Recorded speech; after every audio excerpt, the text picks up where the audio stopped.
యేసు ప్రభువుల వారు జన్మించినప్పుడు జరిగినటువంటి 5 అసాధారణమైనటువంటి విషయములను మీ ముందు ఉంచాలని ఆశిస్తూ ఉన్నాను. మొదటి అసాధారణమైనటువంటి సంఘటన ఏంటంటే పొత్తిగుడ్డలతో యేసు ప్రభు చుట్టబడుట. ఎందుకు యేసు ప్రభువుల వారు పొత్తిగుడ్డలతో చుట్టబడ్డారంటే, మనము ఎవరికైనా ఒక గిఫ్ట్ ఇవ్వాలనుకోండి, మనం ఎలా ఇస్తాం? దాన్ని ర్యాప్ చేసి ఇస్తాం. ఇప్పుడు మనం ఎమ్మెల్యే గారికి కూడా ఏదో ఒకటి ఇచ్చారు, దాన్ని కూడా ఏం చేశారు? ఒక మంచి పేపర్తో దాన్ని చుట్టి ఇచ్చారు. ఎందుకు యేసు ప్రభువుల వారు పొత్తిగుడ్డలతో చుట్టబడ్డారు అంటే, ఆయన మనకు ఒక బహుమానంగా వచ్చాడు. చప్పట్లు కొట్టి దేవుని నామాన్ని కనపరచు. ఆయన మానవులకు ఒక బహుమానంగా ఈ లోకంలోనికి వచ్చాడు గనుక దానికి సాదృశ్యంగా ఆయన పొత్తిగుడ్డలతో చుట్టబడి ఆయన పశువుల తొట్టిలో పరుండబెట్టబడ్డాడు. రెండవదిగా ఆయన పశువుల తొట్టిలో పరుండబెట్టబడ్డాడు. ఎందుకండి యేసు ప్రభువుల వారు ఆ పశువులు ఉండేటువంటి స్థలంలో పెట్టబడ్డాడు? ఎందుకు? ఆయనకు అంత గతి లేదా అని ప్రశ్నించేటువంటి వారు కూడా లేకపోలేదు. అయితే రెండవ అసాధారణమైనటువంటి విషయం, ఎందుకు ఆయన పశువుల తొట్టిలో పరుండబెట్టబడ్డాడు అంటే, ఆయన ఈ లోకానికి ఒక పశువుగా దేవుని గొర్రెపిల్లగా వచ్చాడు. చప్పట్లు కొట్టి దేవుని నామాన్ని గణపరచండి. అందుకే యోహాను అంటున్నాడు, 1వ అధ్యాయం 29వ వచనంలో యేసు ప్రభుని చూచి, ఇదిగో లోక పాపములను మోసుకొని పోవు దేవుని గొర్రెపిల్ల. ఎందుకు? ఈయన పశువులు ఉండేటువంటి స్థలంలో పెట్టబడ్డాడంటే, ఆయన ఒక పశువుగా దేవుని గొర్రెపిల్లగా వచ్చాడు. ఎందుకు ఆయన ఒక దేవుని గొర్రెపిల్లగా వచ్చాడంటే, ఈ లోక పాపములను ఆయన మోసుకొని పోవాల్సి వచ్చింది. ఈ లోకము యొక్క పాపములను తన మీద మోసుకొని వెళ్ళాలి అంటే నిర్దోషమైనటువంటి నిష్కళంకమైనటువంటి గొర్రెపిల్ల వంటి రక్తాన్ని చిందించాల్సి ఉంది. మూడవదిగా స్పెసిఫిక్గా తొట్టిలో అన్నటువంటి విషయాన్ని మనం చూస్తూ ఉన్నాం. పశువుల తొట్టి ఎందుకండి? అక్కడ ఉన్నటువంటి పశువులు ఆహారమును మేయడానికి. ఆయన ఎందుకు పశువుల తొట్టిలో పరుండబెట్టబడ్డాడు అంటే, ఆయన మనకు జీవాహారముగా వచ్చాడు. చప్పట్లు కొట్టి దేవుని నామాన్ని కనపరచు. ఆ పశువుల తొట్టిలో ఉన్నటువంటి ఆహారమును ఏ విధముగా ఆ పశువులు భుజిస్తాయో అదే విధముగా ఆయన ఆత్మ సంబంధమైనటువంటి జీవాహారముగా మన కొరకు వచ్చాడు గనుక ముందుగానే ఆయన ఆ పశువులు తినేటువంటి తొట్టిలో పరుండబెట్టబడ్డాడు. అందుకే యేసు ప్రభువుల వారు అంటూ ఉన్నారు, యోహాను సువార్త 7వ అధ్యాయం 51వ వచనములో, నేను లోకమునకు జీవాహారముగా వచ్చాను, ఎవరైనను ఈ ఆహారమును భుజించితే వాడు నిత్యము జీవిస్తాడు. నేను ఈ లోకమునకు ఇచ్చు జీవాహారము ఏమిటంటే, లోకానికి జీవము కలుగు నిమిత్తము ఈ నా శరీరమే అని యేసు ప్రభువుల వారు చెప్తూ ఉన్నారు. సరే, 4వదిగా మనము చూసినట్లయితే, యేసు ప్రభువుల వారు జన్మించినప్పుడు ఆకాశంలో ఒక నక్షత్రం పుట్టింది. ఆయన పరుండబెట్టబడినటువంటి ఆ యొక్క పశువుల తొట్టిలోనికి ఎందుకు ఆ యొక్క నక్షత్రము యొక్క వెలుగు ప్రకాశించింది అంటే, ఆయన మన కొరకు వెలుగుగా వచ్చాడు. చప్పట్లు కొట్టి దేవుని నామాన్ని కనపరచు. అందుకే యేసు ప్రభువుల వారు అంటూ ఉన్నారు, యోహాను సువార్త 8వ అధ్యాయం 12వ వచనములో, యేసు మరలా నేను లోకమునకు వెలుగై ఉన్నాను, నన్ను వెంబడించువాడు చీకటిలో నడువక జీవపు వెలుగు కలిగి ఉండునని వారితో చెప్పెను. ఆయన లోకానికి వెలుగుగా వచ్చాడు గనుక ఆయన జన్మించినప్పుడు ఒక నక్షత్రం ఆకాశంలో వెలిగింది. చీకటితో నింపబడినటువంటి ఆ యొక్క పశువుల తొట్టి వెలుగు చేత నింపబడింది. 5వది అసాధారణమైనటువంటి విషయం ఏంటంటే, యేసు ప్రభువుల వారు ఆ జ్ఞానులు వెళ్ళే సమయానికి ఒక ఇంటిలో ఉన్నారు. గొర్రెల కాపరులు యేసు ప్రభువుని చూడడానికి వెళ్ళినప్పటికీ ఆయన పశువుల తొట్టిలో పరుండబెట్టబడ్డాడు. అయితే యేసు ప్రభువుని ఆ యొక్క జ్ఞానులు చూడడానికి వెళ్ళేసరికి ఆయన ఇంటిలో ఉంచబడ్డాడు. ఆయన ఉన్నటువంటి ఇంటిలోనికి మనము వెళ్ళేవారిగా ఉండాలి. ఆయన ఎందుకో ఆ యొక్క పరలోక సంబంధమైనటువంటి అద్భుతమైనటువంటి నివాస స్థలమును విడిచిపెట్టి ఈ లోక సంబంధమైనటువంటి ఒక సాధారణమైనటువంటి ఇంటిలో ఉన్నాడో తెలుసా?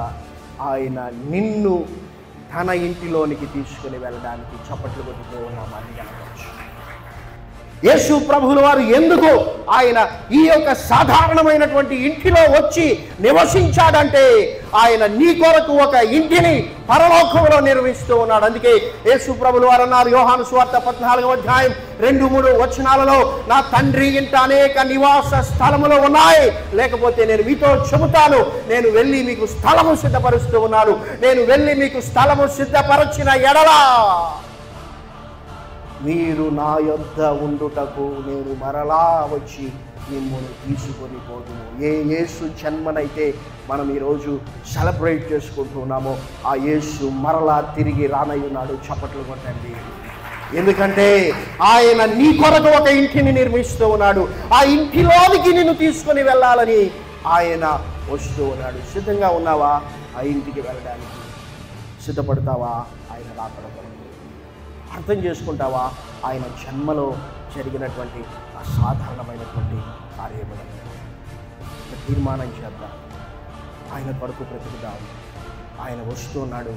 ఆయన వచ్చి మనల్ని తప్పకుండా తీసుకొని వెళ్తాడు.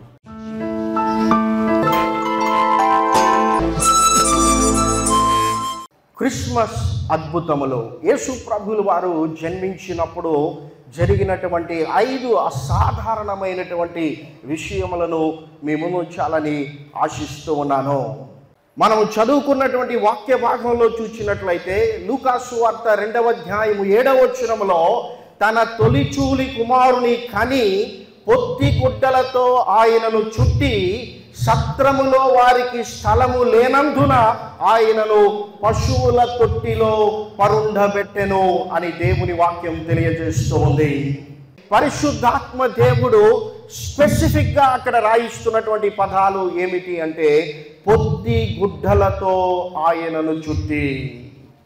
ఈ యొక్క పదాన్ని పరిశుద్ధాత్మ దేవుడు ఆ లూకాసు వార్త 2వ అధ్యాయంలో 3 సార్లు ప్రస్తావించాడు. ఇక్కడే కాదు, దాని తర్వాత పరలోకము నుండి దిగి వచ్చినటువంటి ఆ యొక్క దేవదూతలు కొందరు పశువుల కాపరులు ఆ రాత్రి పొలములో తమ పశువులను కాచుకొని ఉండగా వారి మధ్యకు వచ్చి నిలిచినప్పుడు దేవుని యొక్క మహిమ ప్రకాశించినప్పుడు ఆ యొక్క పశువుల కాపరులు భయపడినప్పుడు లూకాసు వార్త 2వ అధ్యాయము 10, 11, 12 వచనాలలో దేవుని వాక్యము తెలియజేస్తూ ఉంది. అయితే మీరు భయపడకుడి, ఇదిగో ప్రజలందరికీ కలుగబోవు మహా సంతోషకరమైనటువంటి సువర్తమానమును నేను మీకు తెలియజేయుచున్నాను. దావీదు పట్టణమందు నేడు రక్షకుడు మీ కొరకు పుట్టి ఉన్నాడు. ఈయన ప్రభువైన క్రీస్తు. దానికి ఇదే మీకు ఆనవాలు. ఏమిటి ఆ ఆనవాలంటే ఒక బిడ్డ పొత్తి గుడ్డలతో చుట్టబడి ఉంటాడు. మొదటి అసాధారణమైనటువంటి సంఘటన ఏంటంటే పొత్తి గుడ్డలతో యేసు ప్రభు చుట్టబడుట. ఎందుకు యేసు ప్రభువులు వారు పొత్తి గుడ్డలతో చుట్టబడ్డారంటే, మనము ఎవరికైనా ఒక గిఫ్ట్ ఇవ్వాలనుకోండి, మనం ఎలా ఇస్తాం? దాన్ని ర్యాప్ చేసి ఇస్తాం. ఇప్పుడు మనం ఎమ్మెల్యే గారికి కూడా ఏదో ఒకటి ఇచ్చారు. దాన్ని కూడా ఏం చేశారు? చక్కగా ఒక పేపర్తో ర్యాప్ చేసి ఇచ్చారు.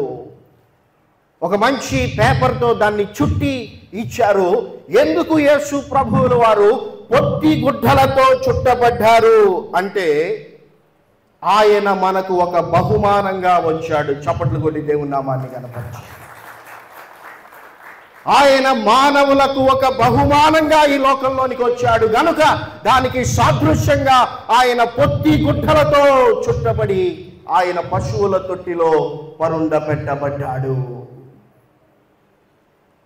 మనకు గిఫ్ట్ ఎవరైనా ఇస్తే ఆ గిఫ్ట్ను మనం ఏం చేయాలి? ఫస్ట్ ఓపెన్ చేయాలి. ఓపెన్ చేస్తే కానీ దాంట్లో ఉండేది మనకు తెలియదు. మీ పెళ్ళికో బర్త్డేకో ఎవరైనా గిఫ్ట్ ఇచ్చారనుకోండి, దాన్ని అలానే మీరు ఇంట్లో పెట్టుకోరు. దాన్ని ఓపెన్ చేసి అసలు ఇది ఎవరిచ్చారు అని మనం గుర్తుగా పెట్టుకోవాలని చదువుతాం. అందుకోసమని గిఫ్ట్ పైన ఎవరిచ్చారో పేరు రాస్తారు.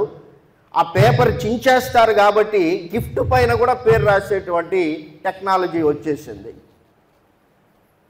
కాబట్టి ఆ యొక్క బహుమానాన్ని ఇవ్వాలి. అయితే యేసు ప్రభువులో ఉన్నటువంటి ప్రత్యేకత ఏమిటంటే, మనము ఆ యొక్క బహుమానాన్ని ఇవ్వకుండా ఆయనే తన్ను తాను విప్పుకున్నాడు. ఆయన జన్మించినప్పుడు పొత్తి గుడ్డలతో చుట్టబడ్డాడు. ఆయన మరణించినప్పుడు నార బట్టలతో ఆయన చుట్టబడ్డాడు. అయితే ఆయన పునరుద్ధానుడు అయినప్పుడు ఆ నార బట్టలను విప్పుకొని బహుమానంగా వచ్చిన యేసు ప్రభువు సమస్త మానవులకు తన్ను తాను ప్రత్యక్షపరుచుకున్నాడు. చప్పట్లు కొట్టి దేవుని నామాన్ని గణపరచాడు. ఆయన ఎవరో, ఆయన ఎంత శక్తి కలిగినటువంటి దేవుడో, ఆయన ఈ లోకానికి ఒక రక్షకునిగా ఎలా వచ్చాడో, ఆ పశువుల తొట్టిలో పొత్తి గుడ్డలతో చుట్టబడినప్పుడు మానవునికి అర్థం కాలేదు. కానీ ఆయన మరణించినప్పుడు, ఆయనను నార బట్టలతో చుట్టిన తరువాత ఆయన సజీవునిగా ఆ యొక్క నార బట్టలను తన్ను తాను విప్పుకొని ఆత్మస్వరూపిగా లోకానికి కనపరుచుకొనినప్పుడు ఆయన ఎవరో లోకానికి అర్థమైంది. ఆ యొక్క బహుమానాన్ని నీవు స్వీకరించాలి అంటే తన్ను తాను విప్పుకొనినటువంటి యేసును నీ హృదయంలోనికి ఆహ్వానించుట ద్వారానే పొందుకొనగలవు. ఆయన మరణించడానికే పుట్టాడు. ఆయన ఎందుకు మరణించాడంటే పునరుద్ధానుడు అవడానికే. ఎందుకు ఆయన పునరుద్ధానుడయ్యాడంటే ఆయన పరలోకములోనికి ఆరోహణం అవడానికే ఆయన పునరుద్ధానుడయ్యాడు. ఎందుకు ఆరోహణమయ్యాడంటే ఆయన తిరిగి నిన్ను నన్ను తీసుకుని వెళ్ళడానికి. నిన్ను నన్ను యేసు ప్రభు వచ్చి తిరిగి తీసుకుని వెళ్ళాలి అంటే విప్పబడినటువంటి ఆ యేసును నీవు కలిగి ఉండాలి. ఆయన ఎందుకు తన్ను తాను విప్పుకున్నాడంటే నీకు రక్షణ వస్త్రాన్ని ధరింపచేయడానికి. ఆయన పొత్తి గుడ్డలతో చుట్టబడ్డాడు, ఆయన నారబట్టలతో చుట్టబడ్డాడు. అయితే రక్షణ వస్త్రాన్ని నీకు ధరింపచేయడానికి ఆయన పునరుద్ధానుడైనప్పుడు ఆయన శిష్యులు వెళ్ళి ఆ సమాధిని చూచినప్పుడు ఆ ఖాళీ సమాధిలో ఆయన నారబట్టలు వారికి కనిపించాయి. పునరుద్ధానుడైన యేసుని నువ్వు చూడగలుగుతూ ఉన్నావా? పునరుద్ధానుడైనటువంటి యేసును నీవు కేవలము నీ హృదయములో మాత్రమే పెట్టుకొనగలవు.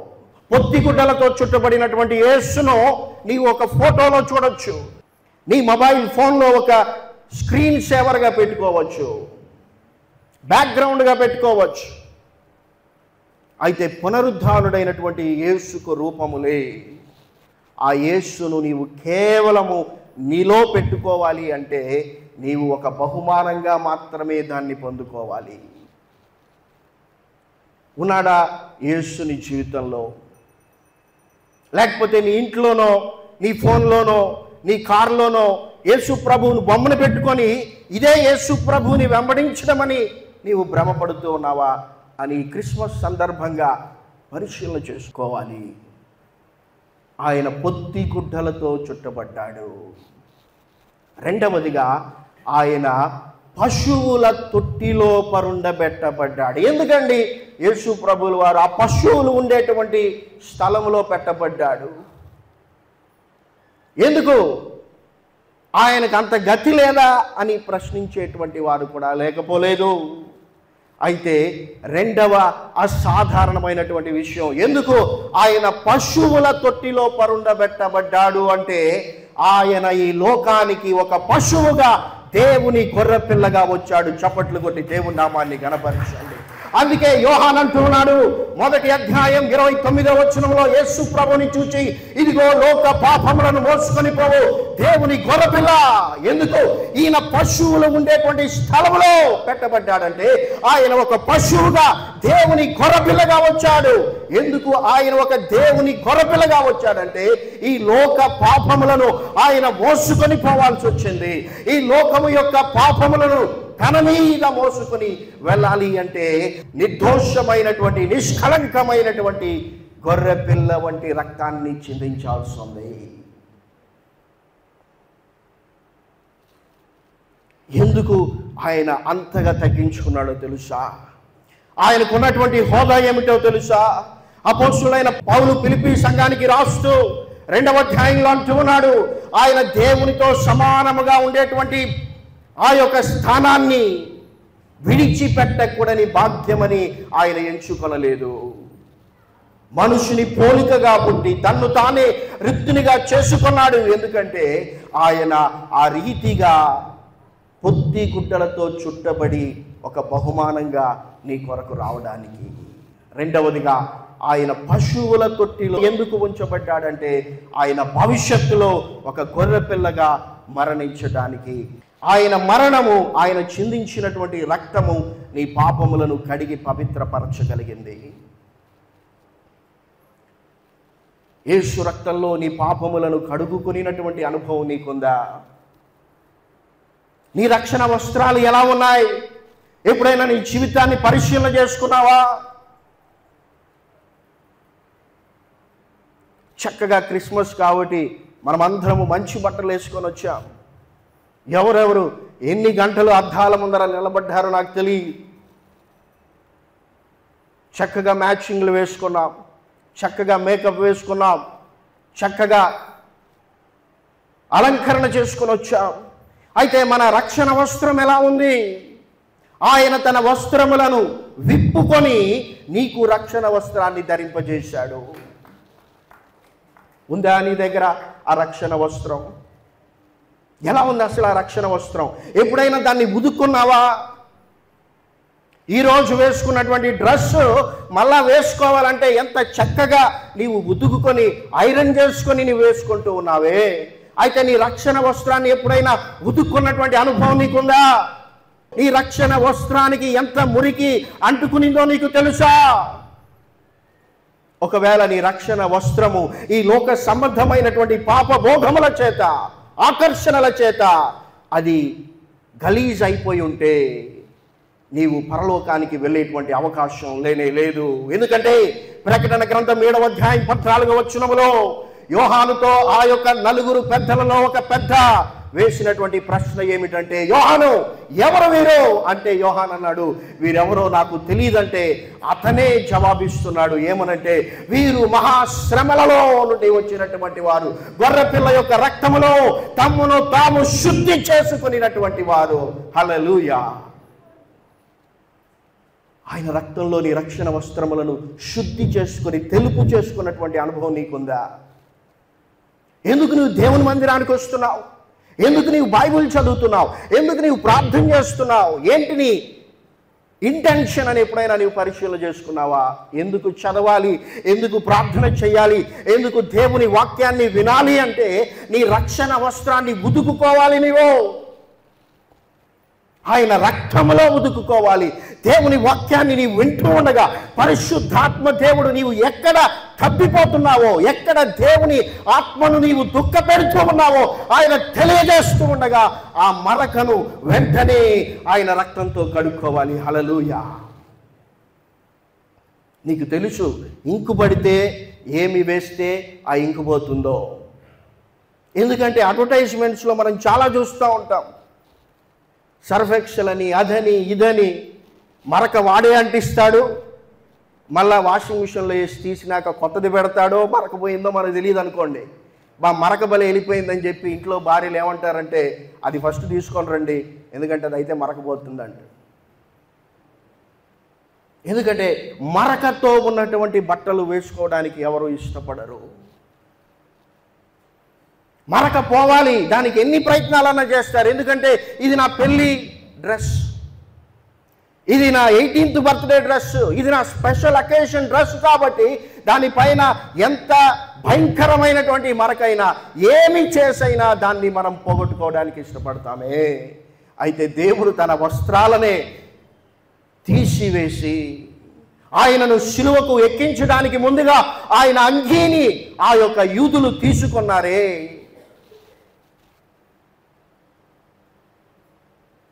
చుట్టబడినటువంటి ఆ నార వస్త్రములను సహితము ఆయన తెంచుకొని, ఆయన ఎవరో ప్రత్యక్షపరుచుకొని ఆయన తన రక్షణ వస్త్రాన్ని నీకు ధరింపజేశాడే. దాని గురించి ఎందుకు నీకు శ్రద్ధ లేదు? దాన్ని ఎందుకు నీవు చూసుకోవు? దాన్ని ఎందుకు కడుక్కోవు? కాబట్టి క్రిస్మస్ సందర్భంగా ఆయన పశువుల తొట్టిలో పరుండబెట్టబడ్డాడన్న విషయాన్ని జ్ఞాపకం చేసుకుంటున్నాం. ఎందుకంటే మానవుని యొక్క పాపముల కొరకు ఆయన తన రక్తాన్ని చిందించాడు. ఆయన పార్ట్ అయిపోయింది. అయితే ఇప్పుడు మనం ఏం చేయాలంటే ఆ రక్తములో మన వస్త్రాల్ని ఉదుక్కోవాలి. ఇప్పుడు ఏం చేస్తున్నారో తెలుసా? కొత్త ఫ్యాషన్. వారు తమ రక్షణ వస్త్రాలను ఉదుక్కోవడం లేదు. యేసు ప్రభు రక్తంలో ఒక టీవీ స్పీకర్ దగ్గరికి వెళ్తారు. ఈ సమస్య ఉందండి, మా కొరకు ప్రార్థన చేయండి అంటారు. వాళ్ళు ఏమంటారంటే, అరే అవునా, మా ప్రోగ్రామ్కి ఒకటి స్పాన్సర్ చేయండి, మేము మీకోసం ప్రార్థన చేస్తాం, అంతా బాగా అయిపోతుంది అంటారు. ఈ మరక ఎవరో చేసే ప్రార్థన వలన పోదు, ఎవరికో ఇచ్చే కానుక వలన ఈ మరక పోదు. ఈ మరక పోవాలి అంటే కేవలము యేసు రక్తములో మాత్రమే పోతుంది.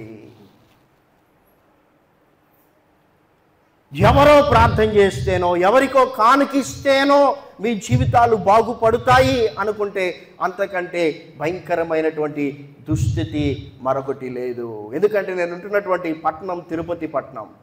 మన భారతదేశంలోనికెల్లా ఎక్కువ ఆదాయం వచ్చేటువంటి గుడి ఏదైనా ఉందంటే ఆ తిరుమల టెంపులే.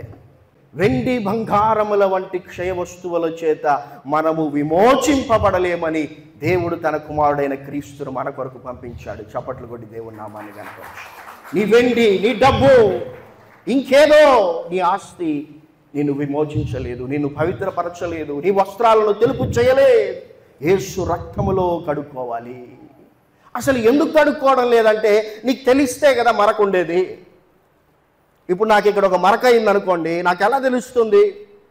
మీరైనా చెప్పాలి, బ్రదర్ ఇక్కడ ఏదైంది తుడుచుకోండి అని. లేదంటే నేనైనా అర్థం ముందర నిలబడాలి. మనం ఎప్పుడైనా అసలు ఈ వాక్యాన్ని చూసామా? షెల్ఫ్లో పెట్టేస్తాం, చర్చ్కి వచ్చేటప్పుడు సంకలో పెట్టుకొని వచ్చేస్తాం. 1కి 4-5 బైబిళ్ళు మన ఇళ్ళలో ఉంటాయి. మన తాతలు, మన అవ్వలు ఎందుకు ఈ వాక్యాన్ని, ఈ బైబిల్ గ్రంథాన్ని మనకు బహుమానంగా ఇచ్చారో తెలుసా? దీన్ని చదవాలి. దీన్ని చదివితే కదా నీ రక్షణ వస్త్రం మీద ఎన్ని మరకలయ్యాయో దాని స్థితి ఏమిటో తెలిసేది. చదివి ధ్యానించగలిగితే ఈ వాక్యము, ఆయన రక్తము మనల్ని కడిగి పవిత్రపరుస్తాయి. మూడవదిగా స్పెసిఫిక్గా తొట్టిలో అన్నటువంటి విషయాన్ని మనం చూస్తూ ఉన్నాం. పశువుల తొట్టి ఎందుకండి? అక్కడ ఉన్నటువంటి పశువులు ఆహారమును మేయడానికి. ఆయన ఎందుకు పశువుల తొట్టిలో పరుండబెట్టబడ్డాడు అంటే ఆయన మనకు జీవాహారముగా వచ్చాడు. చప్పట్లు కొట్టి దేవుని నామాన్ని కనపరచు. ఆ పశువుల తొట్టిలో ఉన్నటువంటి ఆహారమును ఏ విధముగా పశువులు భుజిస్తాయో అదే విధముగా ఆయన ఆత్మ సంబంధమైనటువంటి జీవాహారముగా మన కొరకు వచ్చాడు. గనుక ముందుగానే ఆయన ఆ పశువులు తినేటువంటి తొట్టిలో పరుండబెట్టబడ్డాడు. అందుకే యేసు ప్రభులు వారు అంటూ ఉన్నారు, యోహాను సువార్త 7వ అధ్యాయం 51వ వచనములో, నేను లోకమునకు జీవాహారముగా వచ్చాను, ఎవరైనను ఈ ఆహారమును భుజించితే వాడు నిత్యము జీవిస్తాడు. నేను ఈ లోకమునకు ఇచ్చు జీవాహారము ఏమిటంటే లోకానికి జీవము కలుగు నిమిత్తము ఈ నా శరీరమే అని యేసు ప్రభులు వారు చెప్తూ ఉన్నారు. అసలు తింటున్నావా యేసు ప్రభుని? నీవు యేసు ప్రభుని తినడం ఏంటి అని మీరు ఆశ్చర్యపోతున్నారేమో. ఆశ్చర్యపోతూ ఉంటే మీలాంటి వారే కొంతమంది ఆ రోజుల్లో యేసు ప్రభుని వెంబడిస్తూ ఉంటే యేసు ప్రభులు వారు అన్నారు, మీరు నా శరీరాన్ని తిని నా రక్తాన్ని తాగాలి. మీరు నా శరీరాన్ని తిని నా రక్తాన్ని తాగకపోతే మీకు నాతో పాలు పంపులు లేవు. ఎవరైతే నా శరీరాన్ని తిని నా రక్తాన్ని త్రాగుతారో నేను వారి యందును వారు నా యందును నిలిచి ఉండి వారు బహుగా ఫలించి పరలోకమందున్నటువంటి తండ్రికి మహిమ తెస్తారని యేసు ప్రభులు వారు చెప్పారు. ఆ మాట విని అనేక మంది యేసు ప్రభుని వెంబడించడం మానివేశారు.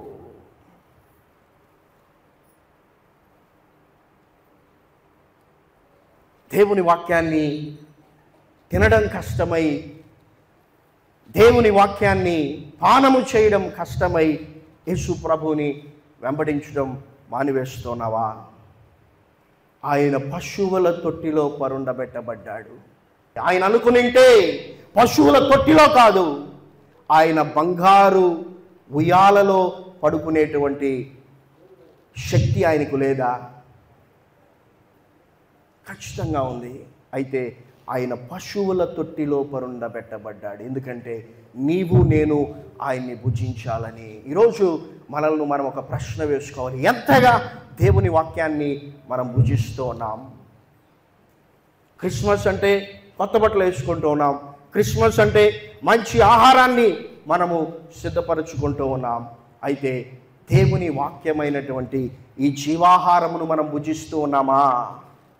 నేను లోకమునకు ఇచ్చు ఆహారం ఏమిటంటే లోకమునకు జీవము కొరకైన నా శరీరమే అని యేసు ప్రభువులు వారు చెప్పారు.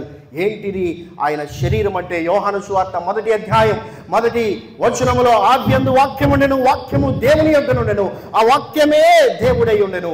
14వ వచనంలో ఆ వాక్యమే శరీరధారిగా మన మధ్యలోనికి వచ్చెను. ఆ వాక్యమైనటువంటి ఆ శరీరాన్ని నీవు తినాలి. చాలామంది క్రైస్తవులకు యేసు ప్రభువుని నమ్ముకున్న తర్వాత కూడా చాలా సమస్యలు ఉంటాయి. అందుకే వాళ్ళు ఎక్కువగా టీవీ స్పీకర్స్ని ఫాలో అవుతుంటారు. గమనించండి, నేను టీవీ స్పీకర్స్కి వ్యతిరేకిని కాదు. వాస్తవానికి నేను కూడా టీవీలో మాట్లాడతాను. కాబట్టి ఎవరైనా ఈయనేంటి టీవీ స్పీకర్స్ గురించి ఇలా మాట్లాడుతున్నాడు అనుకుంటే అందులో నేను కూడా ఒకడిని. కాబట్టి నన్ను నేను తిట్టుకున్నట్లే. నేనేమంటానంటే, మీరు మీ జీవితాలను దేవుని వాక్యపు వెలుగులో సరి చేసుకోకుండా నాకు చేసిన, పెద్ద పాస్టర్కి చేసిన, ఇంకా పెద్ద పాస్టర్కి చేసిన అక్కడ ఏమీ కాదు. అది ఎలా ఉంటుందంటే ఒక చిన్న ఉదాహరణ చెప్తాను. మీకు అనారోగ్యం వచ్చిందనుకోండి, మీరు ఏం చేస్తారు? ఇది చెప్పండి. అందరూ మేల్కొనే ఉన్నారు కదా, మీరు ఎక్కడ నిద్రపోతారని నేను ఈ విధంగా అరుస్తున్నాను. డాక్టర్ దగ్గరికి వెళ్తాం. Very good. డాక్టర్ దగ్గరికి వెళ్ళినప్పుడు డాక్టర్ ఏం చేస్తారు? పలాని వ్యాధి వచ్చిందమ్మా, పలాని మెడిసిన్ ఇస్తారు. మీరేం చేస్తారు? దాన్ని మెడికల్ షాప్కి వెళ్ళి కొనుక్కుంటారు. కొనుక్కొని వచ్చిన తర్వాత మెడిసిన్ ఆ మెడికల్ షాప్లో ఉండింది, మన ఇంటికి వచ్చేసింది కాబట్టి ఇంకా నాకు బాగా అయిపోతుంది అనుకుంటే బాగైపోద్దా? అవ్వదు. లేదు, సరే మెడిసిన్ కొనుక్కున్నాము, రాత్రి పడుకుంటున్నాం కాబట్టి దిండి కింద పెట్టుకుందాం అంటే బాగైపోద్దా? బాగా అవ్వదు. ఎందుకంటే ఆ మెడిసిన్ అన్నటువంటిది నీ కడుపులోనికి వెళ్ళాలి. నీ లోపలికి వెళ్ళినప్పుడే ఆ మెడిసిన్ నీ మీద ప్రభావితం చూపుతుంది. అప్పుడు నీ అనారోగ్యం బాగవుతుంది. అదేవిధంగా ఈ దేవుని వాక్యము కూడా నీ ఇంటిలోనో నీ షెల్ఫ్లోనో నీవు పడుకునేటప్పుడు నీ తల కిందలో కాదు ఉండాల్సింది. ఈ వాక్యము నీ హృదయములో ఉండాలి. చప్పట్లు కొట్టి దేవుని నామాన్ని గణపరచండి.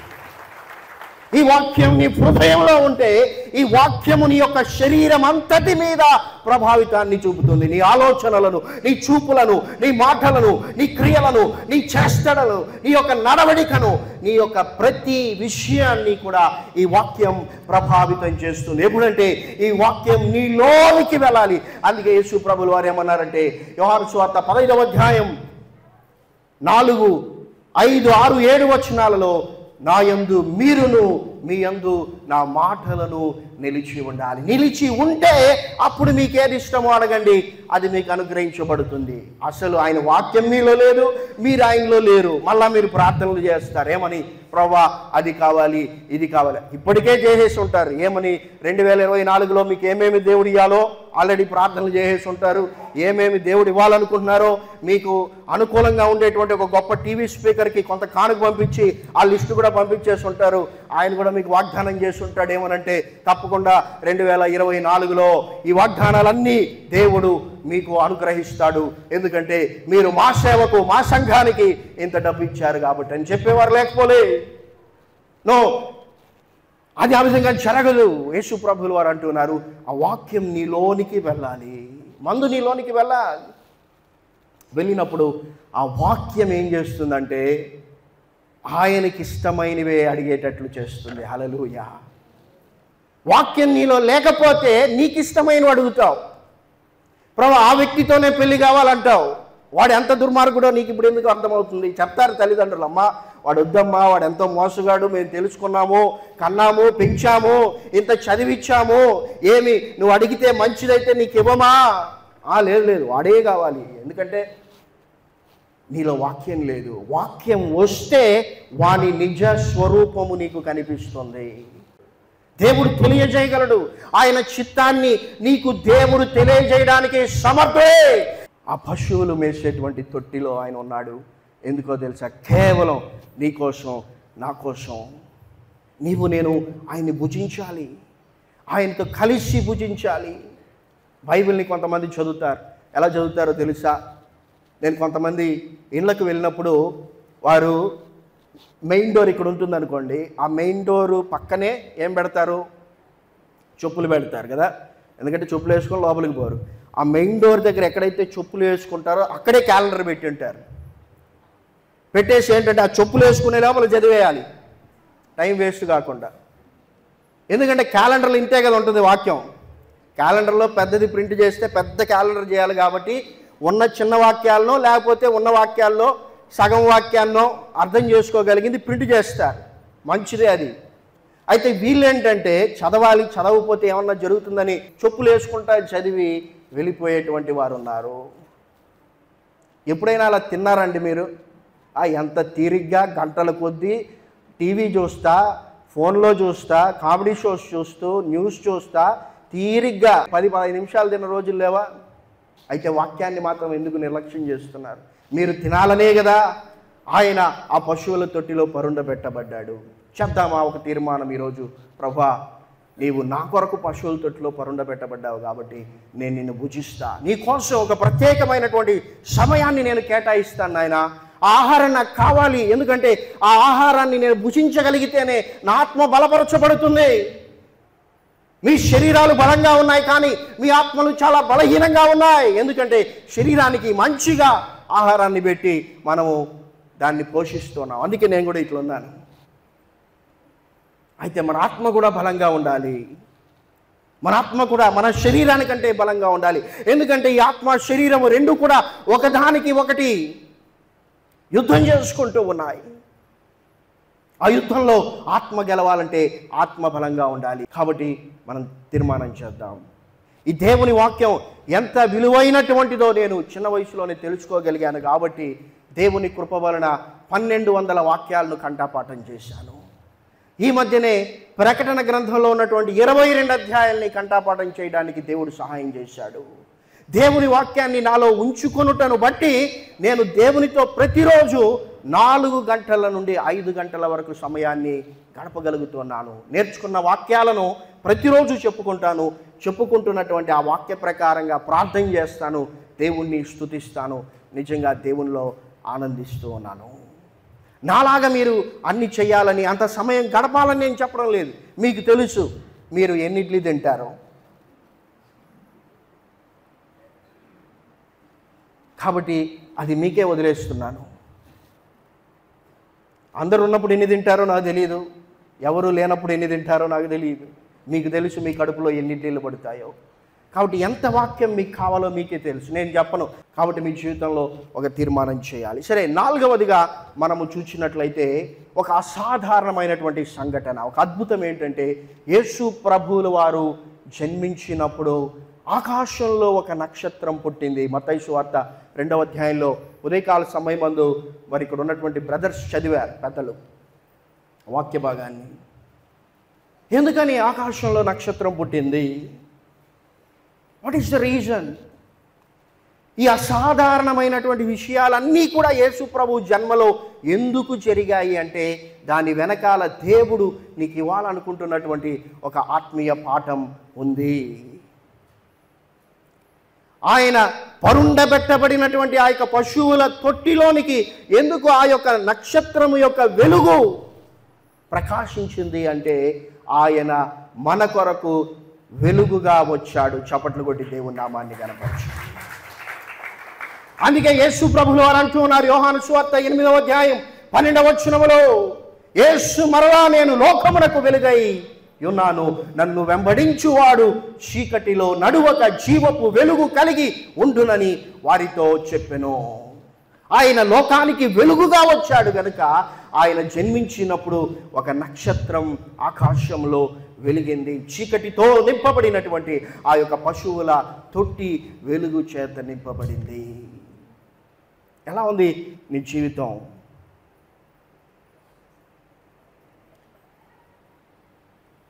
మన ముఖాల పైనేమో లైటింగ్ బాగా ఉంది. మన చర్చిలో చూడండి ఎన్ని లైట్స్ ఉన్నాయో. మనం మేకప్ అయి వచ్చిండేది బాగా కనిపించాలి. ఈ లైట్స్ పెట్టారు ఎందుకంటే వీడియో తీస్తున్నారు, వీడియో బాగా రావాలి, లైటింగ్ కావాలి. ఇహ సంబంధంగా మనం లైటింగ్ని పెంచుకుంటూ ఉన్నాం, మంచిదే. అయితే మన ఆత్మీయ జీవితంలో ఆయన వెలుగుగా ఉన్నాడా అని ప్రశ్న వేసుకోవాలి. ఆయన జన్మించినప్పుడు ఆకాశంలో ఒక నక్షత్రం వచ్చింది. యేసుప్రభులు వారు అంటున్నారు, నేను లోకానికి వెలుగుగా వచ్చాను. ఎందుకు వెలుగుగా వచ్చానంటే నన్ను వెంబడించువాడు ఇక చీకటిలో నడవకూడదు. చాలు, గడిచినటువంటి కాలమే మీరు చీకటిలో నడిచారు, చీకటిలో బ్రతికారు, చీకటిలో కొట్టుమిట్టలాడారు, చీకటిలో ఏం చేస్తున్నారో దిక్కు తోచక మీరు సతమతమైపోతున్నటువంటి దుస్థితిని నేను చూశాను. అందుకే నేను నా కుమారుడైనటువంటి యేసును ఈ లోకంలోనికి వెలుగుగా పంపాను. అందుకే చీకటిలో నుండి ఆశ్చర్యకరమైనటువంటి వెలుగులోనికి నేను మిమ్మల్ని పిలిచాను. అయినా ఇంకా చీకటిలోనే బ్రతుకుతూ ఉంటే ఎంత దౌర్భాగ్యమైనటువంటి పరిస్థితి అండి. ఆయన జన్మించినప్పుడు సాక్షాత్తు సృష్టి సాక్ష్యం ఇచ్చింది ఆయన వెలుగుగా వచ్చాడని. మీరు అనుకోవచ్చు, బ్రదర్ మేము చీకట్లో లేమండి, బాగానే లైటింగ్ ఉందే, మీరు ఎందుకని అలా అనుకుంటున్నారు, మేము చీకట్లో నడవడం లేదు. అయితే బైబిల్ ఏం చెప్తుందంటే 1 యోహాను పత్రిక 2వ అధ్యాయం 9వ వచనంలో వెలుగులో ఉన్నానని చెప్పుకుంటూ తన సహోదరుని ద్వేషిస్తే ఇంకనూ ఇప్పటికీ చీకటిలోనే ఉన్నాడు. 11వ వచనంలో అక్కడ అంటూ ఉన్నాడు, తన సహోదరుని ద్వేషించువాడు చీకటిలో ఉండి చీకటిలోనే నడుస్తూ ఉన్నాడు. అసలు వాడు ఎక్కడికి పోతున్నాడో వాడికి తెలియదు, ఎందుకంటే వాని కన్నులకు చీకటి గురుడితనాన్ని కలుగజేసింది.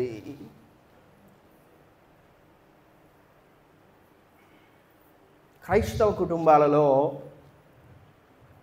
అత్తలు కోడళ్లను ద్వేషిస్తూనే ఉంటారు.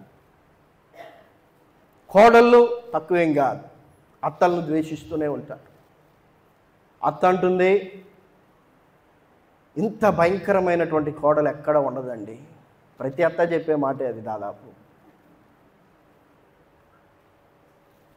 కోడళ్ళు అంటారు, ఇంత భయంకరమైనటువంటి అత్త లేదండి అని. క్రైస్తవ కుటుంబాలలో కుళ్ళు, ద్వేషం, కోపం, అసూయ ఇవి ఇంకా ఉన్నాయంటే ఎంత దౌర్భాగ్యమైనటువంటి స్థితి. మనం దేవుని మందిరానికి వస్తున్నాం, క్రైస్తవులని చెప్పుకుంటూ ఉన్నాం, తరతరాలుగా క్రైస్తవులంగా మనం ఉన్నాం. అయితే ఎక్కడుందండి వాక్య ప్రకారం మన జీవితం? మన పేరుని బట్టో, మన సీనియారిటీని బట్టో, లేకపోతే మన నాన్న మన తాత చేసినటువంటి దాన్ని బట్టో కాదు కదా మనకు పరలోకం అన్నటువంటిది. యేసు ప్రభులు వారు అందుకే అన్నారు కదా, మత్తయి సువార్త 7వ అధ్యాయంలో కొండ మీద ప్రసంగంలో, ప్రభువా ప్రభువా అని నన్ను పిలుచు ప్రతివాడు పరలోక రాజ్యంలోనికి వెళ్ళడో. మీరు అనుకుంటున్నారేమో నేను ఈ యొక్క చర్చ్ సభ్యురాల్ని కాబట్టి నేను పరలోకానికి వెళ్ళిపోతున్నానని. నో, నేను ఇక్కడ ఉండి చెప్తున్నాను, మీరు ఈ సంఘ సభ్యులైనంత మాత్రాన మీరు పరలోకానికి వెళ్ళరు. నన్ను ఇంకొకసారి పిలవకపోయినా పర్లేదు, I'm here to tell you that. Yesu ప్రభువులు వారు అంటున్నారు, ఎవరు పరలోకానికి వెళ్తారంటే నా తండ్రి చిత్త ప్రకారం జీవించువాడే, చేయువాడే. ఆయన చిత్తం ఆయన జన్మలోనే ప్రత్యక్షపరచబడింది. ఆయన చిత్తం సృష్టి చాలా తేటగా తెలియజేసింది. ఇంకా చీకటిలో ఉంటూ ఎంతకాలం నీవు పైకి నేను వెలుగులో ఉన్నానని నిన్ను నీవు మోసం చేసుకుంటావు.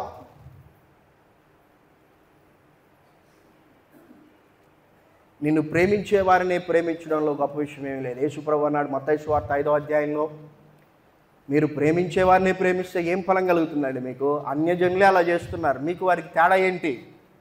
ఎందుకు నేను మిమ్మల్ని వారి నుండి వేరు చేశాను?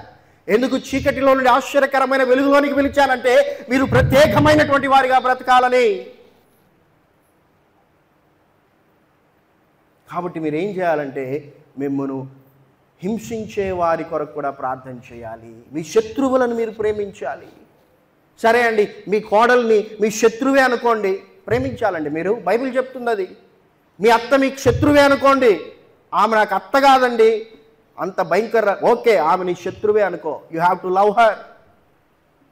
అది బైబిల్ చెప్తుంది. ప్రాక్టికల్ క్రిస్టియన్ లైఫ్ లేకుండా మీరు పరలోకానికి వెళ్ళరు. నేను కూడా వెళ్ళను, ఎవరు వెళ్ళరు, ఎవరు ప్రార్థన చేసినా వెళ్ళరు. మీరు చెప్తారేమో ఆ రోజు యేసు ప్రభు చెప్పినట్లుగా, అరే మేము అన్ని సంవత్సరాలు క్రిస్మస్కి వచ్చామండి, క్రిస్మస్ ఫంక్షన్కి. ఆయన ఎవరో తిరుపతి నుండి వస్తే తిడితే తిట్టించుకున్నాం, మధ్యలో మైక్ పెరుక్కోవాలనిపించింది మాకు, కానీ పెరుక్కోలేదంటే యేసు ప్రభు అంటాడు, అసలు నాకు మీరు ఎవరో తెలియదండి, వెళ్ళిపోండి ఇక్కడి నుంచి. అక్రమము చేయువారులారా నా దగ్గర నుండి వెళ్ళిపోండి. మీ తల్లిదండ్రులను మీరు ప్రేమించాలి, మీ పిల్లలను మీరు ప్రేమించాలి, మీ కోడళ్లను మీరు ప్రేమించాలి, మీ అత్తలను మీరు ప్రేమించాలి, మీ మామలను మీరు ప్రేమించాలి, మీ ఇరుగు పొరుగు వారిని మీరు ప్రేమించాలి, మీ శత్రువులను సహితం మీరు ప్రేమించాలి. ఆ ప్రేమ మీలో లేకపోతే మీరు దేవుని రాజ్యానికి అర్హులు కానే కారు. నీవేదో అందంగానో, నీ మేకప్ని చూసో, నీవు వేసుకున్న ఖరీదైన డ్రెస్సుని చూసో, నీవు ధరించుకున్నటువంటి ఆభరణాలని చూసో యేసుప్రభు రాలేదు తండ్రి కుడి పార్శ్వమును విడిచి. ఆయన ఈ భూమి మీదకి వచ్చినప్పుడు నీ స్థితి ఏంటో తెలుసా? బట్టలు లేక నీవు వస్త్రహీనుడవై తల నుండి అరికాలు వరకు నీకు కురుపులు కలిగి ఉంటే, ఎవడు నీ దగ్గరికి రాకుండా ఉంటే, నీలో నుండి రక్తము స్రవిస్తూ ఉంటే, దిక్కులేని దానివిగా, దిక్కులేని వాడివిగా నీవు పడిపోయి నిస్సాయ స్థితిలో ఉంటే ఆయన నిన్ను చూచి నీ మీద జాలిపడి ఆయన నిన్ను ప్రేమించాడు. హల్లెలూయా. అంతకంటే పెద్దగా ఏమి నువ్వు ప్రేమించడం లేదే? నీ కోడల్లో, నీ అత్తనో, నీ శత్రువుల్లో అంత దీన స్థితిలో ఉంటే ఆయన ఆ సింహాసనాన్ని విడిచిపెట్టి నీకోసం పశువుల పాకలోనికి వచ్చాడు, నీకోసం ఈ భూమి మీదకి వచ్చాడు. ఎప్పుడు నీవు నీ శత్రువులను ప్రేమించగలవంటే ఆయన ప్రేమను నీవు గుర్తించగలిగినప్పుడు. చప్పట్లు కొట్టి దేవుని నామాన్ని కనపరచు. నీవు ఇంకా ఎవరినైనా ప్రేమించలేకపోతున్నావు అంటే నీవు ఇంకా ఆయన ప్రేమను అర్థం చేసుకోలేదు. అందుకే నేనేమంటానంటే, నా ప్రసంగాలు దాదాపు యూట్యూబ్ ఛానల్లో 300కు పైగా ఉంటాయి. ప్రతి ప్రసంగంలో నేను చెప్పేటువంటి ఒక విషయం ఏంటంటే, మీరు ఈ పరిశుద్ధ గ్రంథాన్ని చదవాలి. ఈ వాక్యంలో ఏమిందో మీరు తెలుసుకోవాలి. ఈ వాక్యాన్ని చదవగలిగితే నీ దేవుడు ఎట్టివాడో, ఆయన మనస్సు ఎట్టిదో, ఆయన ఏమి చేయగలడో నీకు అర్థమవుతుంది. డాక్టర్ అనుకోండి, ఆమె ఆ పుస్తకాలు చదివితేనే ఆ రోగానికి ఏం మెడిసిన్ ఇవ్వాలో తెలుస్తుంది. లాయర్ అంటే ఆ లా తెలిసి ఉంటేనే ఆయన వాదించగలడు.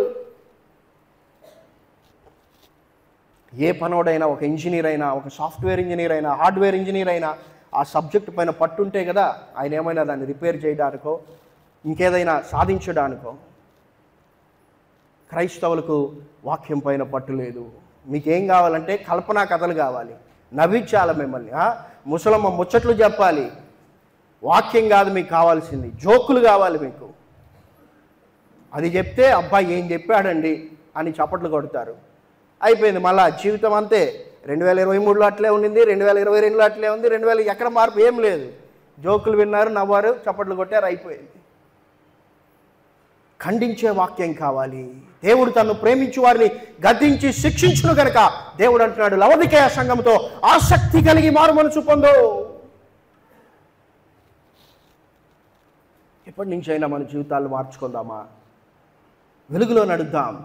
ఈ వాక్యం వెలుగై ఉన్నది. దావీదు అన్నాడు 119వ కీర్తన 105వ వచనంలో, నీ వాక్యము నా త్రోవకు వెలుగును, నా పాదములకు దీపమునై ఉన్నది. ఈ వాక్యపు వెలుగులో నడవాలండి మనము. ఎట్లా పడితే అట్లా నడిచామనుకోండి సాతాను దగ్గరికే వెళ్తాం. ఎందుకు? యేసు ప్రభు నమ్ముకొని కూడా చాలామంది క్రైస్తవుల జీవితాలలో నెమ్మది లేదు. చాలామంది ప్రశ్నిస్తున్నారు, అయ్యో మా బిడ్డలు ఎందుకు ఇలా అయిపోయారు, ఎందుకు నా కుటుంబం ఇలా అయిపోయింది, ఎందుకు నా భర్త ఇలా అయిపోయాడు, ఎందుకు నా భార్య ఇలా అయిపోయిందంటే నీవు వాక్యపు వెలుగులో నడవలేదు. బైబిల్ చెప్తుంది, నీ భర్త అవిశ్వాస అయినా, నీ భార్య అవిశ్వాస అయినా, నీవు దేవుని వాక్యపు వెలుగులో నడవగలిగితే నిన్ను బట్టి ఆయన రక్షించబడతారు. మీరు పిల్లలు తిట్టి లాభం లేదండి. నీది తప్పు. వాడి ముందర ఎప్పుడైనా నీవు మార్గదర్శకంగా నడిచావా? వాడి ముందర నీవు చేసేవన్నీ చేస్తావు, నువ్వు చూసేవన్నీ చూస్తావు. ఆ సీరియల్ 10 గంటలు చూస్తావు, వాడు ఫోన్ పట్టుకుంటే చూడద్దురా చదువుకోరా అంటే వాడేట చదువుకుంటాడు? నువ్వు సీరియల్ చూసేది ఆపేసి వాడిని కూర్చోపెట్టి చదివిస్తే వాడికి చదువు అబ్బుతుంది. మళ్ళీ పాస్టర్ గారి దగ్గరికి వచ్చి, పాస్టర్ గారిని ప్రార్థన చేయండి, వీడి మార్కులు తక్కువ వచ్చాయంటే పాస్టర్ గారు ఏం చేస్తారండి? ఆ దైవ సేవకుడు ఏం చేస్తాడు? నేనేం చేయగలను చెప్పండి? నేను చేయగలిగింది ఎంత ఏంటంటే ప్రార్థన. ప్రభా, వీరు మీ వాక్య ప్రకారము జీవించాలి. కాబట్టి ఆయన వాక్యమైనటువంటి వెలుగులో మనము నడవాలని తీర్మానం చేద్దాం. ఎప్పుడైతే ఆ జ్ఞానుల యొక్క అజ్ఞానము వారిని దేవుని దగ్గరికి నడిపించలేదని వారు అర్థం చేసుకున్నారో, అప్పుడు మరలా ఆ వెలుగు వైపు వారు చూశారు. ఈసారి అదే నక్షత్రం కదులుతూ యేసు ఉన్నటువంటి స్థలానికి తీసుకొని వెళ్ళింది. ఈ వాక్యం నిన్ను నడిపిస్తుంది. దానికి ఆ శక్తి ఉంది. ఇది నువ్వు ఎక్కడికి వెళ్ళాలో, ఏ తీర్మానం చేయాలో, ఎవరితో ఎలా మాట్లాడాలో, ఏమి వినాలో, ఎవరితో ఎంత మాట్లాడాలో ఈ వాక్యం నీకు జ్ఞానాన్ని ఇస్తుంది. వాక్యము చేత నడిపించబడే అనుభవంలోనికి మనము రావాలి. చివరిగా 5వదిగా మనం చూసినట్లయితే, యేసు ప్రభువుల వారు జన్మించినటువంటి తరువాత ఈ జ్ఞానులు ఆ యొక్క నక్షత్రము చేత ఎక్కడికి నడిపించబడ్డారంటే, మత్తయి సువార్త 2వ అధ్యాయము 10-11 వచనాలలో, వారు ఆ నక్షత్రమును చూచి అత్యానందభరితులై ఆ ఇంటిలోనికి వెళ్ళి అని దేవుడు రాయిస్తున్నాడు. 5వది అసాధారణమైనటువంటి విషయం ఏంటంటే, యేసు ప్రభువుల వారు ఆ జ్ఞానులు వెళ్ళే సమయానికి ఒక ఇంటిలో ఉన్నారు. మళ్ళీ ఇక్కడ పెద్ద డిబేట్ అవసరం లేదు. కొంతమంది డిబేట్లు చేస్తారు ప్రతి చిన్నదాన్ని పట్టుకొని. ఆయన పశువుల పాకలో పుట్టాడా అండి? బైబిల్లో చెప్పలేదే. ఆయన పశువుల తొట్టిలో పరుండబెట్టబడ్డాడు. ఆయన పశువుల తొట్టిలో పరుండబెడితే మళ్ళీ ఆయన ఇంట్లోకి ఎట్లా వెళ్ళాడు అంటే, ఇవన్నీ కూడా పనికిరాని ప్రశ్నలు. దానివల్ల వచ్చే లాభం ఏమీ లేదు. ఒక ఇల్లు ఉంది, ఆ ఇంటికి ఆనుకొనే పశువుల పాక ఉండొచ్చు, ఆ పశువుల పాకలో పశువుల తొట్టి ఉండొచ్చు. వీరు వచ్చినప్పటికీ ఆ పశువుల తొట్టిలో ఆయనకు చోటు వచ్చి ఉండవచ్చు, చోటు ఇచ్చి ఉండవచ్చు. కాబట్టి యేసుప్రభు అక్కడ పుట్టి ఉండవచ్చు. తర్వాత వాళ్ళే యేసుప్రభు జన్మించడాన్ని బట్టి ఆ నక్షత్రాన్ని చూచినప్పుడు, రే నిజంగా దేవుని కుమారుడు అనుకొని బహుశా వాళ్ళ ఇంట్లో ఒక రూమ్ ఇచ్చారేమో. దాని గురించి వాళ్ళ డిబేట్ అవసరం లేదు. ఏదేమైనప్పటికీ గొర్రెల కాపరులు యేసు ప్రభువుని చూడడానికి వెళ్ళినప్పటికీ ఆయన పశువుల తొట్టిలో పరుండబెట్టబడ్డాడు. అయితే యేసు ప్రభువుని ఆ యొక్క జ్ఞానులు చూడడానికి వెళ్ళేసరికి ఆయన ఇంటిలో ఉంచబడ్డాడు. ఆయన ఉన్నటువంటి ఇంటిలోనికి మనము వెళ్ళేవారిగా ఉండాలి. ఆయన ఎందుకో ఆ యొక్క పరలోక సంబంధమైనటువంటి అద్భుతమైనటువంటి నివాస స్థలమును విడిచిపెట్టి ఈ లోక సంబంధమైనటువంటి ఒక సాధారణమైనటువంటి ఇంటిలో ఉన్నాడో తెలుసా? ఆయన నిన్ను తన ఇంటిలోనికి తీసుకుని వెళ్ళడానికి చప్పట్లు కొట్టి దేవుని నామాన్ని గణపరచు. చాలామంది క్రైస్తవులు ఈ లోక సంబంధమైనటువంటి దీవెన ఆశీర్వాదాల కొరకే ప్రాకులాడుతూ ఉంటారు. యేసుప్రభుని నమ్ముకున్నాను, నాకు సైకిల్ ఉండేది, ఇప్పుడు నాకు బైక్ రావాలి కదా. యేసుప్రభుని నమ్ముకున్నాను, బైక్ ఉంది, ఇప్పుడు నాకేం రావాలి? కారు రావాలి. కారు ఉంది, యేసుప్రభుని నమ్ముకున్నాను, ఇప్పుడు ఏం రావాలి? స్పోర్ట్స్ కార్ రావాలి.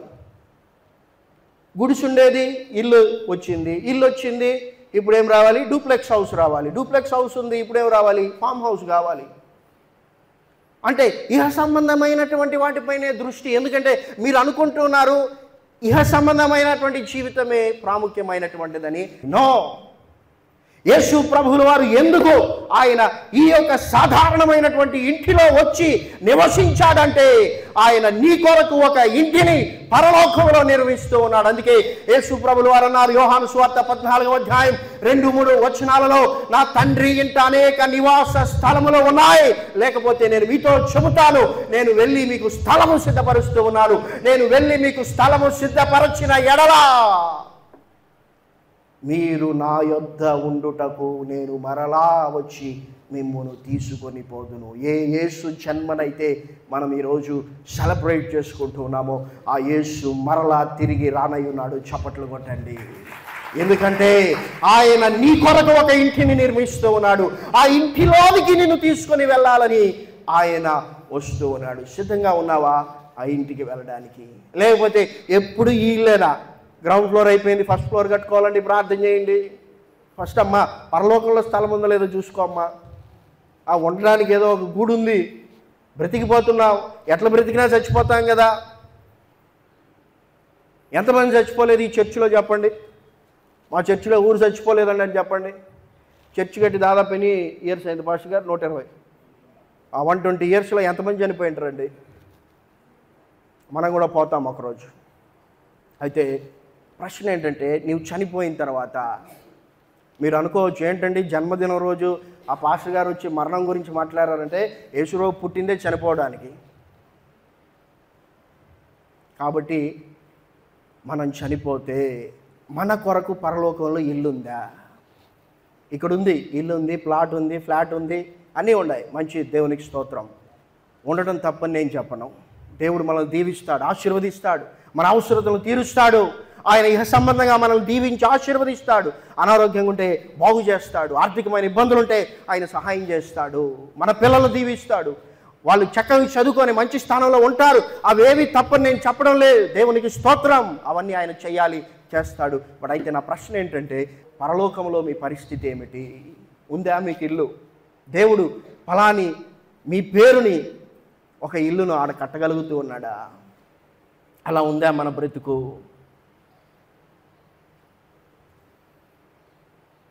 అలా లేకపోతే నీవు పరలోకానికి వెళ్ళలేవు. నువ్వే వెళ్ళలేవు అక్కడికి. ఎందుకంటే ఒక తెల్లని చైర్ ఉందనుకోండి, నా బట్టలన్నీ మురికైపోయినాయి, గ్రీసు ఆయిల్ అంతా వండుకొనింది, నేను పోయి ఆ చైర్లో కూర్చోండానికి నా మనసు ఒప్పుకుంటుందా? మీకే ఒప్పుకోదు. ఎందుకంటే కూర్చోలేరు మీరు. లేదు, మీరే తెల్ల బట్టలు వేసుకున్నారు. చాలామంది మంచిగా తెల్ల బట్టలు వేసుకున్నారు, నాకులాగా తెల్ల షర్ట్, వెరీ గుడ్. సో ఇప్పుడు అక్కడ చైర్ పైన బాగా దుమ్ము, ధూళి, బురద ఉంది. వచ్చి కూర్చోండి అంటే మీరు కూర్చుంటారా? అవసరమైతే నిలబడుకుంటారు, లేకపోతే వెళ్ళిపోతారు. ఇంకా అవసరమైతే క్లీన్ చేసుకొని అయినా కూర్చుంటారు, కానీ అలానే కూర్చోరు. సేమ్ ఆత్మీయ జీవితంలో కూడా నీవు ఆయన రక్తంలో నీ వస్త్రాల్ని తెలుపు చేసుకుంటే పాపంలో నీవు బ్రతకలేవు. చప్పట్లు కొట్టి దేవుని నామాన్ని కనపరచు. ఆ తెల్లని వస్త్రములను నీవు ధరింపజేసుకున్నంత వరకు పాపము పైన నీకు ఆశ కలగదు. ఒకవేళ ఇంకా నీవు ఈ లోక పాపపు ఆకర్షణలకు ఆకర్షించబడుతూ ఉంటే నీ రక్షణ వస్త్రాలు మరకల చేత నింపబడి ఉన్నదని నీవు గుర్తించాలి. కడుక్కో, ఆయన వాక్యంలో పవిత్రపరుచుకో, తెలుపు చేసుకో, ఆయన కొరకు బ్రతకాలని తీర్మానం చేస్తావు. ఓ యవనుడా, ఒకవేళ నీ జీవితంలో నేను యవన వయసులో ఉన్నాను కాబట్టి ఈ పాపంలో బ్రతుకుతూ ఉన్నానని నీవు సర్ది చెప్పుకుంటూ ఉన్నావేమో. నో, ఈ వాక్యానికి ఉన్నటువంటి శక్తి ఏంటంటే, దావీదన్నాడు 119వ కీర్తన 11వ వచనంలో, నీ వాక్యమును నా హృదయంలో ఉంచుకున్నాను, ఎందుకంటే నేను నీ ఎదుట పాపము చేయకుండానట్లు. దావీదు హృదయంలో వాక్యం లేనప్పుడు ఆయన పాపం చేశాడు. అందుకే ఆయన స్టడీ చేశాడు. ఎందుకు నేను ఆ స్త్రీతో పాపం చేశానంటే నాలో వాక్యం లేకపోయింది, కాబట్టి నేను నా హృదయంలో ఆయన వాక్యాన్ని పెట్టుకుంటా. ఈ వాక్యం నీవు పరిశుద్ధంగా జీవించడానికి సహాయం చేస్తుంది. ఆ పరలోకం తెల్లగా ఉంటుంది, పరిశుద్ధమైనటువంటి స్థలం, రమ్యమైనటువంటి స్థలం. అక్కడ ఎలాంటి చెడు కార్యములకు, అసహ్యమైనటువంటి వాటికి చోటు లేదు. నీ వస్త్రాలు ఆ విధంగా ఉంటే, నీ జీవితం ఆ విధంగా ఉంటే పరలోక రాజ్యంలో నీకు ప్రవేశం లేదు, ఉండలేవు నీవు. కాబట్టి ఆయన త్వరలో రానై ఉంటూ ఉన్నాడు. ఆయన జన్మించినప్పుడు సృష్టి సాక్ష్యం ఇచ్చింది. ఆకాశంలో నక్షత్రం పుట్టింది. ఆయన భూమి మీద మనుషునిగా బ్రతుకుతున్నప్పుడు, బాప్తిస్మము పొందినప్పుడు ఆకాశము తెరవబడింది. పావురము వలె పరిశుద్ధాత్మ ఆయన మీదకి వచ్చింది.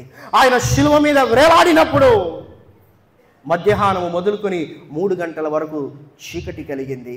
ఆయన శిలువలో తన ప్రాణాన్ని తండ్రికి అప్పగించినప్పుడు, దేవునికి తన ఆత్మను అప్పగించినప్పుడు భూమి వణికిందని, బండలు బద్దలయ్యాయని, భూమి కంపించిందని, సమాధులు తెరవబడ్డాయని, ఆ సమాధులలో నుండి పరిశుద్ధులు బయటికి వచ్చారని దేవుని వాక్యం తెలియజేస్తుంది. ఆయన తిరిగి పునరుద్ధానుడైనప్పుడు మరలా భూమి కంపించింది. ఆయన పరలోకానికి వెళ్ళినప్పుడు ఆకాశం తెరవబడింది. ఆయన తిరిగి వచ్చినప్పుడు మరలా ఏ సూచనలు సృష్టిలో జరుగుతాయో యేసు ప్రభులు వారు మత్తయి సువార్త 24వ అధ్యాయంలో, ప్రకటన గ్రంథం 6వ అధ్యాయంలో సుస్పష్టంగా చెప్పబడ్డాయి. అవి జరుగుతూనే ఉన్నాయి. సృష్టిలో మార్పులు, ఆకాశ శక్తులు కదిలించబడతాయి. ఆకాశమందలి నక్షత్రాలు భూమి మీదకి వాలి పడిపోతాయి. సూర్యుడు నలుపైపోతాడు, చంద్రుడు ఎరుపైపోతాడు. ఆకాశము చుట్టబడినటువంటి గ్రంథము వలె తొలగిపోతుంది. మెట్టలు దద్దరిల్లుతాయి, కొండలు కూలిపోతాయి. సముద్ర ఘోష వలన అనేక మంది కలవరపడతారు. జరుగుతున్నాయి ఇవన్నీ. సిద్ధపడతావా ఆయన రాకడ కొరకు? అర్థం చేసుకుంటావా ఆయన జన్మలో జరిగినటువంటి అసాధారణమైనటువంటి కార్యములను? ఒక తీర్మానం చేద్దాం, ఆయన కొరకు బ్రతుకుదాం. ఆయన వస్తున్నాడు. ఆయన వచ్చి మనల్ని తప్పకుండా తీసుకొని వెళ్తాడు. ప్రభు అటి కృపను మనందరికీ దయచేయునుగాక. ఆమెన్.